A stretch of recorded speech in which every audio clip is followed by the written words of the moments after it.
Hello, hello. Welcome to the Sports Insider Podcast. I am your host, Jordan Foster, and today we will be talking to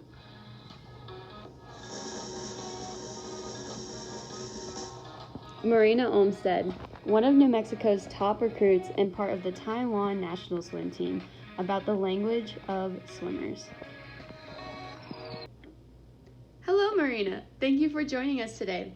I have many questions I'd like to ask you, but first, I'd like you to introduce yourself to the fans.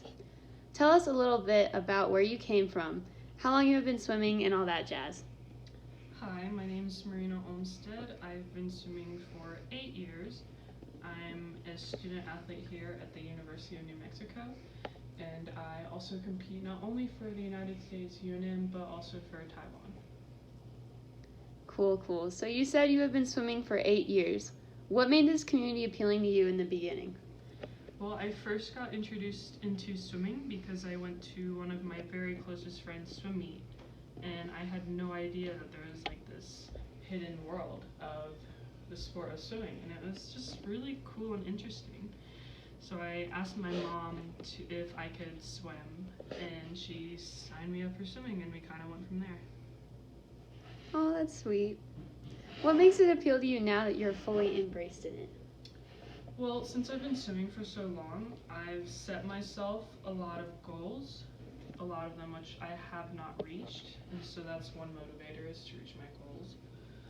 Also, I've been swimming for so long, I couldn't really imagine my life without swimming. It's just kind of something I love so much that I just want to keep continuing it as long as I can, or as long as I think it will work for me, you know? But I definitely like the people, and just being able to like eat whatever I want is pretty great too. But yeah, I mean, there's so many different aspects of swimming I enjoy, but definitely the people and the community. Oh, that's awesome. Okay. So now that you're fully embraced in it, what does it mean to you to be a part of this community?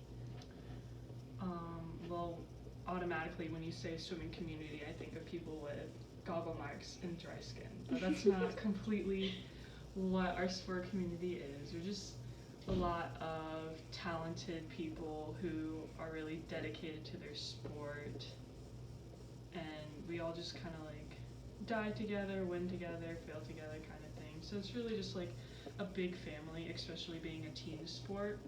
And then even when you go to other meets, you know, you'll have your rivals in the pool, but on deck they can still be your friends. So it's really just kind of a great thing to be a part of. Yeah, that does sound like a great thing to be a part of. Alrighty, now that we have the background of Marina and her community, we are going to take a short break before digging into the language of this community.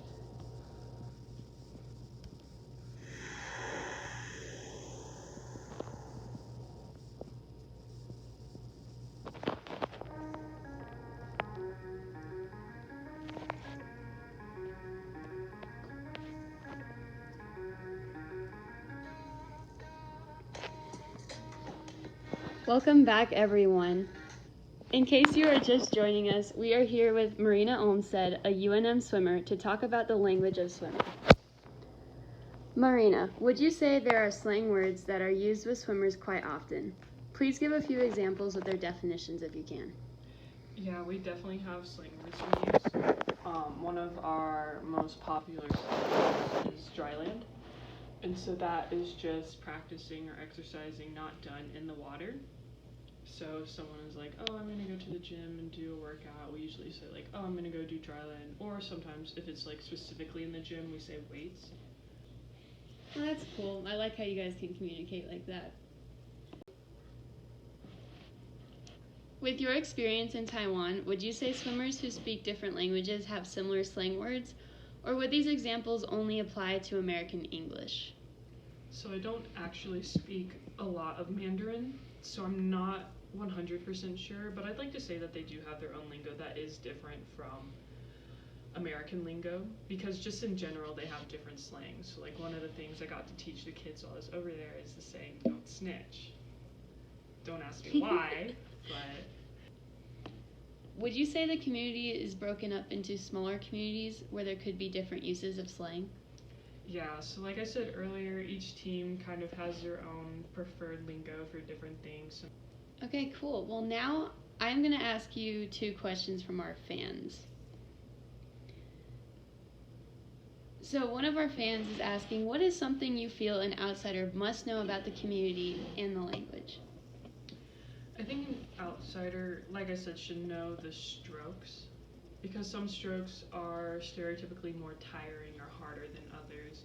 So like if they overhear one of us talking about like, oh, we had a butterfly practice, it was terrible, whatever, yada yada, they can like at least kind of understand what we're talking about, so they don't feel like awkward or left out. Mm-hmm. Because I've known cases where like I'm with swimmer friends and some non-swimmer friends, and once we start talking swim, they kind of get lost and are like, yeah, oh, okay, they're just talking about swimming, whatever, kind of thing, and yeah. they wait till they can come back into the conversation. Mm-hmm. That makes sense. Another fan asks, what is something outsiders typically get wrong about this community that you would like to address? So something that I've seen people get wrong quite a bit is how hard our sport is. And I know every sport says that their sport is hard, but swimming, it's difficult, but also it takes a really long time to get to a point that makes your swimming look really like easy. Practice is hard, but in the end, yeah, it's difficult, but it just takes time. Like, don't give up if you really want to swim too soon. Okay. It's never too late to try. Oh no, it's never too late to try. Okay, that's a great message for our fans. Alrighty, well, I think that's a perfect question to end the show with. Thank you, Marina, for giving us a taste of what it is like to be a part of this community. And thank you, everyone, for tuning into the Sports Insider podcast today. I am your host, Jordan Foster, and we will catch you next Thursday with a Football Insider.